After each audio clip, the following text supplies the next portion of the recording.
सत्य को भाषित नहीं कहते, माया को भाषित कहते हैं। सत्य विद्यमान है, था, रहेगा। माया न थी, न है, न रहेगी। किसका प्रश्न है? नासतो विद्यते भावो ना भाव विद्यते सता। सत्य का कभी अभाव नहीं। तो भासमान होना और है, इसमें अंतर माना जाता है। जैसे सृष्टि भास रही है नहीं। भगवान है पर वो भास नहीं रहे। सर्वत्र नानात्व तो दिखाई दे रहा है पर भगवान है, सच्चिदानंद सत्य है। अब उस सत्य को हम जिस भाव से स्वीकार कर ले, निर्गुण सगुण अवतार प्रकरण को लेकर के या बिना अजन्मा मान करके जैसे हम माने, वो सत्य सर्वमुखधारी है, सत्य सर्वस्वरूप है। जिस भाव से हम चाहें, जाकी रही भावना जैसी प्रभु मूर्ति देखी तिन तैसी। चाहे आत्मस्वरूप माने, ब्रह्म स्वरूप माने, परमात्मा माने, भगवान माने, नारायण हरि, जो रूप माने, जगदम्बा माने, जो रूप, वो परम सत्य सर्वरूपधारी है। क्यों प्रभु? जिस भाव से हम माने उसी भाव से वो सत्य है और वो हमारे चिंतन का विषय बनेगा। हम क्या मानते हैं हमारे चिंतन का विषय बनेगा। जब भाव से हम उसका चिंतन करते हैं तो अचिंत तत्व हमारे चिंतन में प्रकाशित हो जाता है, क्योंकि चित्त का अधिष्ठात्र देवता वासुदेव ही है। तो जब हम चिंतन करते हैं, जैसे इंद्रियाणाम मनश्चास्मि, तो मन भी वही सत्य वस्तु है, परमात्मा स्वरूप है। असत चिंतन के कारण हमारी दुर्गति हो गई मन की, हमारे चित्त की। और जहां हम इसको सत चिंतन में लाए तो अचिंत तत्व में स्थित होकर मन भगवत स्वरूप हो जाएगा।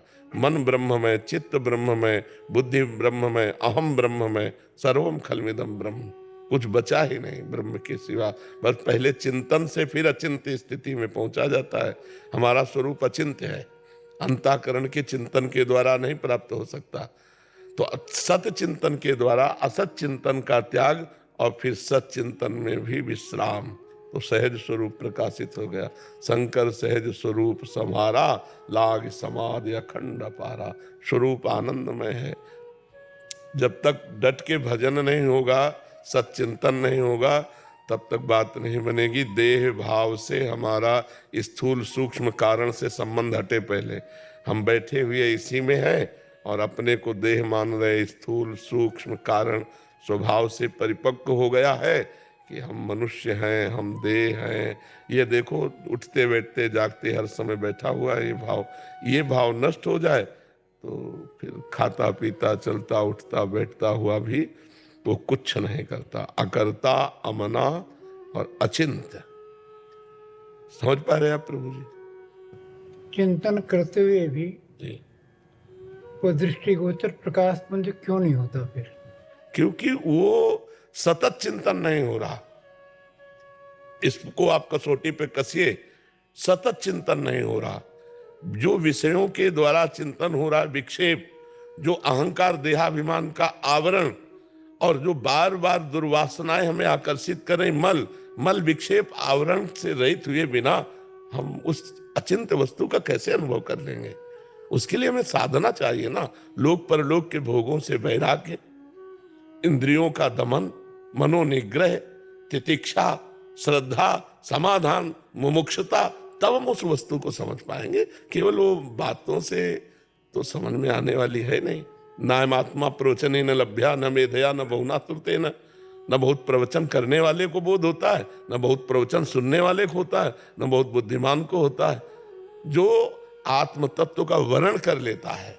अभी हमारे वर्ण में बहुत कुछ है, स्त्री पुत्र संसार सुख सामग्री मान प्रतिष्ठा, और भजन भी हो रहा है। किसी किसी का तो भजन एक साधन होता है, साध्य संसार विषय होते हैं। पहले भजन साधन साध्य सब कुछ बन जाए हमारा भजन ही। हम भगवत चिंतन के बिना एक क्षण नहीं रह सकते। ये स्वभाव हमारा बन जाए। यह जो परिमोह सहज स्वभाव, श्री हरिवंश नाम रस चाओ, नाव सुदृढ़ भव तरन को। हर समय जो भगवान का नाम प्रिय हो। देखो, सनक सनंदन सनातन सनत कुमार जैसा कोई महायोगी नहीं, अद्वितीय योगी है। हर समय हरिशरणम हरिशरणम हरिशरणम। भगवान शिव जैसा कोई योगी नहीं, हर समय भगवान की चर्चा, भगवान नाम कीर्तन गुणगान करते रहते हैं। तो हमारी चित्त वृत्ति पहले संसार राग से मिटे। बड़ा कठिन है इसको मिटाना। आप अगर साधना कर रहे हैं तो खुद आप देख लीजिए, भूत भविष्य का चिंतन वर्तमान में हमारे चल रहा है, या तो भूत का या तो भविष्य का और या व्यर्थ, यही तीन चिंतन चलते हैं, भूत का या भविष्य का या व्यर्थ। इन तीनों चिंतन को हम मिटा दें, एक चिंतन रह जाए, अगर परमात्मानंद का अनुभव न हो जाए तो हमें कहना